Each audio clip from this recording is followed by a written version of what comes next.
नमस्कार। सुर्खियों के बाद खबरें विस्तार से। आपके साथ मैं हूं ललित प्रजापति। लोकसभा चुनाव का बिगुल बजते ही सियासी पार्टियों का हूटर भी बजने लगा। सियासी पार्टियां रणनीति, समीकरण, मंथन इनमें जुट गई हैं। आज कांग्रेस की केंद्रीय चुनाव समिति की बैठक है, तो बीजेपी में भी लगातार बैठकों का दौर जारी है। आज अमित शाह जो पदाधिकारी हैं, संगठन के पदाधिकारी, उनके साथ एक बैठक लेने वाले हैं। इधर कांग्रेस की एक अहम बैठक होने वाली है शाम तकरीबन 6 बजे सोनिया गांधी के आवास पर, और प्रत्याशियों को लेकर यह बैठक होगी और बीजेपी में रणनीति को लेकर बैठक होगी।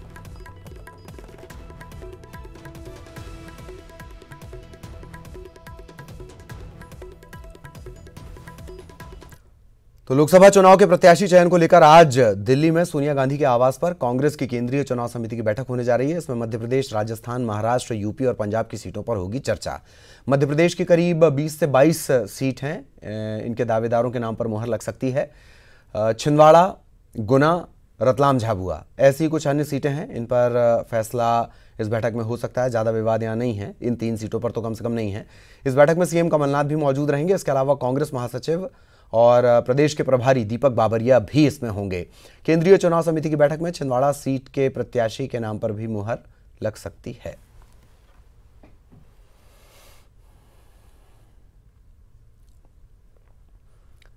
और इधर चुनाव की तारीखों के ऐलान के साथ ही बीजेपी में भी बैठकों का दौर आज से शुरू हो जाएगा। आज दोपहर बीजेपी अध्यक्ष अमित शाह आज शाम को भी ये बैठक हो सकती है और पार्टी के शीर्ष नेताओं के साथ वो बैठक करने वाले हैं। लोकसभा चुनाव की तैयारियों पर इसमें चर्चा होगी। अरुण जेटली बीजेपी के प्रवक्ताओं से मिलने वाले हैं। शाम को ही बीजेपी संकल्प समिति की भी बैठक होगी।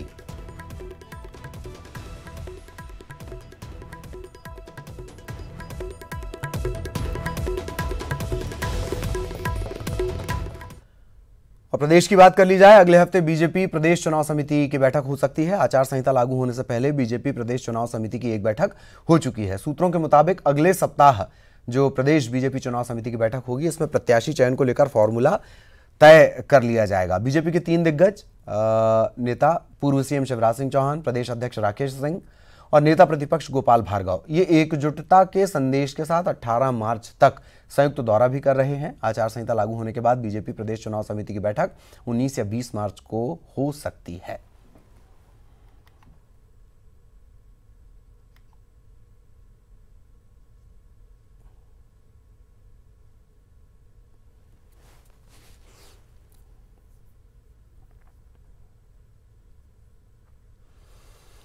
और लोकसभा चुनाव की तारीखों के ऐलान के साथ ही बीजेपी के हारे हुए मंत्रियों की टिकट की दावेदारी भी शुरू हो गई है। न्यूज़ 18 से बातचीत में पूर्व मंत्री ललिता यादव ने कहा कि पार्टी टिकट देगी तो वो यकीनन चुनाव लड़ेंगी। टिकट पर पार्टी विचार करेगी। उन्होंने ये भी कहा कि उनके काम अच्छे रहे होंगे, पार्टी में अच्छा काम किया होगा तो उन्हें ज़रूर मौका मिलेगा।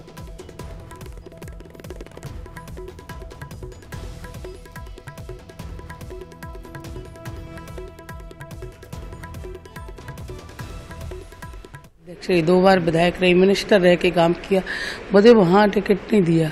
जो भी परिस्थितियाँ रही हो पार्टी ने मुझे बदल दिया, इसलिए वहाँ से भी हमें 52,000 वोट मिले हैं। और अगर मैं अपनी सीट से चुनाव लड़ती तो निश्चित ही मैं कभी वहाँ से पराजय नहीं होते। अगर भारतीय जनता पार्टी टिकट देगी तो निश्चित ही मैं चुनाव लड़ूंगी। चाहते हैं कि मिलना चाहिए, इस तरीके से आपकी दावेदारी है, आप आगे अच्छे। तो तमाम सवालों के जवाब भी सेना की तरफ से दिए जा रहे हैं। वापस मध्य प्रदेश की खबरों का रुख करेंगे। प्रदेश में सत्ता हासिल करने के 10 दिन के भीतर ही किसानों का 2 लाख रुपए तक का कर्ज माफ करने का दावा करने वाली कांग्रेस सरकार 75 से ज्यादा दिन बाद भी अपने वादे को पूरा नहीं कर पाई है। आवेदन जमा होने के बाद चिन्हित किसानों को प्रमाण पत्र दे दिए गए, लेकिन बैंकों में पैसा जमा नहीं हुआ है। रविवार को जैसे ही लोकसभा चुनाव की तारीखों का ऐलान होने की खबर मिली, वैसे ही दोपहर में ऐलान शाम को हुआ। ध्यान रखिए, दोपहर में मुख्यमंत्री के नाम से किसानों के मोबाइल पर मैसेज गिरने शुरू हो गए। इसके जवाब में मुख्यमंत्री कमलनाथ ने कहा कि जय किसान फसल ऋण माफी योजना में आपका आवेदन मिला, आचार संहिता के चलते ऋण माफी नहीं हो पाई। ये वो दोपहर में मैसेज गिर रहे हैं, याद रखिए। चुनाव के बाद जल्द स्वीकृति की जाएगी। इस पर पूर्व मुख्यमंत्री शिवराज सिंह चौहान ने कमलनाथ सरकार पर सवाल उठाए। ट्वीट कर कहा कि कमलनाथ ने तो चुनाव तारीखों के ऐलान के पहले ही आचार संहिता अपने संदेश के जरिए लगा दी।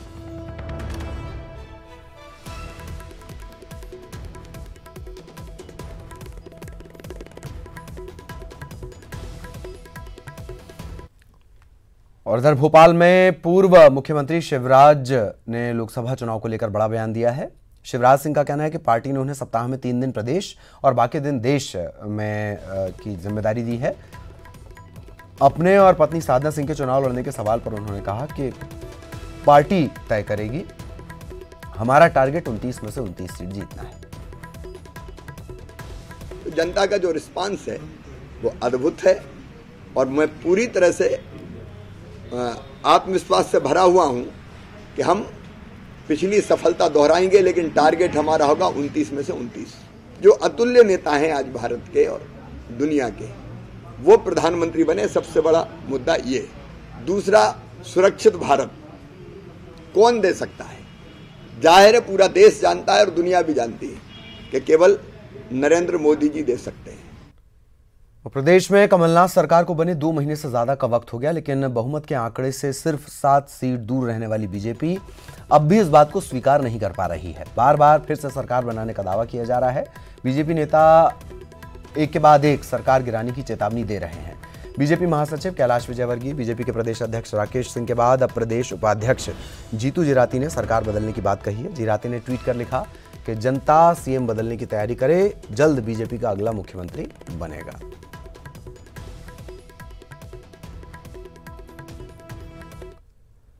और चुनाव तारीखों का ऐलान होने के साथ ही प्रदेश में राजनीतिक बयानबाजी का दौर शुरू हो गया है। ताजा मामला सीधी का। बीजेपी जिला अध्यक्ष ने कांग्रेस नेता अजय सिंह की हार पर चुटकी लेते हुए कहा कि जो सतना में हारता है उसका राजनीतिक अस्तित्व खत्म हो जाता है। अभी तो चुरहट के राहुल हारे हैं, लोकसभा चुनाव में दिल्ली के राहुल भी नहीं जीत पाएंगे। बयान पर पलटवार करते हुए कांग्रेस जिला अध्यक्ष ने कहा कि सत्ता चले जाने की बौखलाहट बीजेपी नेताओं में साफ दिख रही है। आपने सुना होगा पूर्व मुख्यमंत्री शिवराज सिंह चौहान जी के मंच पर भाजपा के सांसद और विधायकों के बीच में जो आरोप प्रत्यारोप हुआ, वो आम जनमानस उसको सुन के शर्म से अपना सर नीचे कर लिया। अब इनसे इसके अलावा इनसे कोई उम्मीद नहीं करती। ये खुद दावेदार हैं, एक दूसरे की जड़ काट रहे हैं। और आचार संहिता लगते ही प्रशासन ने सख्ती दिखानी शुरू कर दी है। भिंड में पुलिस ने हथियारों के साथ एक युवक को गिरफ्तार किया। इसके कब्जे से 4 कट्टे, 1 राइफल, 5 कारतूस जब्त की गई हैं। आरोपी युवक यूपी से भिंड हथियार बेचने आया था। इधर सिंगरौली में आरटीओ विभाग ने जिला कांग्रेस के नेता की गाड़ी पर लगे हूटर को हटा दिया। 2 दर्जन से ज्यादा गाड़ियां पकड़ी गई हैं और 20 लाख से ज्यादा का राजस्व वसूला गया है।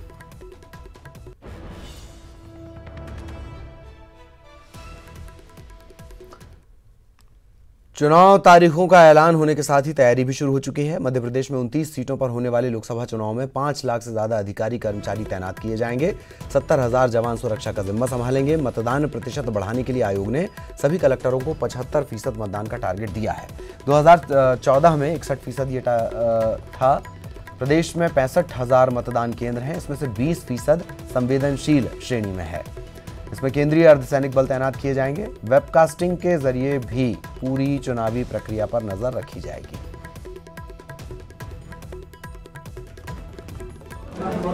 सुरक्षा व्यवस्था को मजबूत करने के उद्देश्य से ही इस बार मध्य प्रदेश में 4 चरणों में उन्होंने निर्वाचन की घोषणा की है, ताकि पर्याप्त मात्रा में हमें सेंट्रल पैरामिलिट्री फोर्सेस मिले, जो एक फेज से दूसरे फेज में मूव करते रहेंगे। तो कितनी मात्रा में मिलेंगे, कब मिलेंगे, ये हम आपको जल्दी बताएंगे।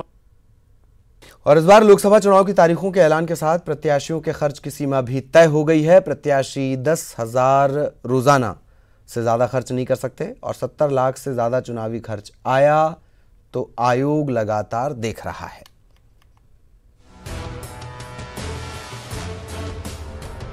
खबरों की खबर में खबर ये भी है कि लोकसभा का चुनाव इस बार एकदम सादगी के साथ, बगैर ज्यादा भीड़ भड़ाके और तामझाम के होगा।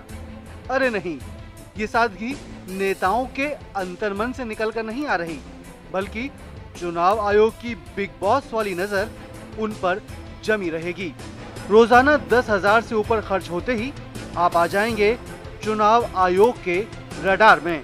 यानी लोकसभा चुनाव लड़ने वाले प्रत्याशियों के खर्चे पर चुनाव आयोग की सर्विलांस टीम की पूरी नजर रहेगी। चुनाव के दौरान प्रत्याशी 70 लाख रुपए से ज्यादा खर्च नहीं कर पाएंगे। 2014 में खर्च की सीमा थी 28 लाख रुपए। यानी एक दिन में 10,000 से ज्यादा कैश प्रत्याशी नहीं रख पाएंगे। प्रत्याशी को नया बैंक खाता खुलवाकर उसकी जानकारी निर्वाचन दफ्तर को देनी होगी। चेक या नेट बैंकिंग के जरिए ही हर प्रत्याशी अपनी पेमेंट कर सकेंगे। न्यूज 18 के लिए मनोज राठौर, ब्यूरो रिपोर्ट।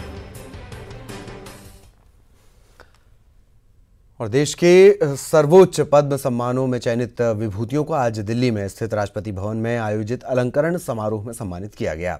इस बार कुल 112 लोगों को पद्म पुरस्कार दिए गए हैं। 4 लोगों को पद्म विभूषण, 14 लोगों को पद्म भूषण, 94 लोगों को पद्मश्री पुरस्कार से नवाजा गया है। पद्मश्री पाने वालों में से 3 लोग मध्य प्रदेश के हैं। इसमें सतना के बाबूलाल दहिया, जिन्होंने जैव विविधता में उत्कृष्ट काम किया है। मध्य प्रदेश से ही दूसरा नाम प्रताप सिंह डाहिया, स्वास्थ्य के क्षेत्र में, और तीसरा नाम महेश शर्मा, ट्राइबल बेल्ट में सामाजिक क्षेत्र में इन्होंने काम किया है।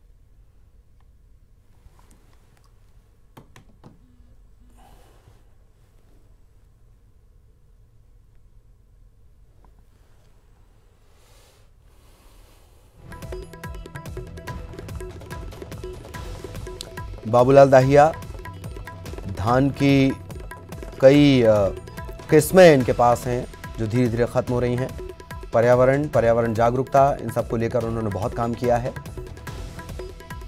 इसके अलावा प्रताप सिंह हाडिया स्वास्थ्य से ताल्लुक़ रखते हैं और अस्पताल के जरिए लोगों की सेवा करते हैं। महेश शर्मा सामाजिक कार्य के लिए इन्हें सम्मान दिया गया है। मध्य प्रदेश से ये तीनों नाम पद्मश्री सम्मान के लिए।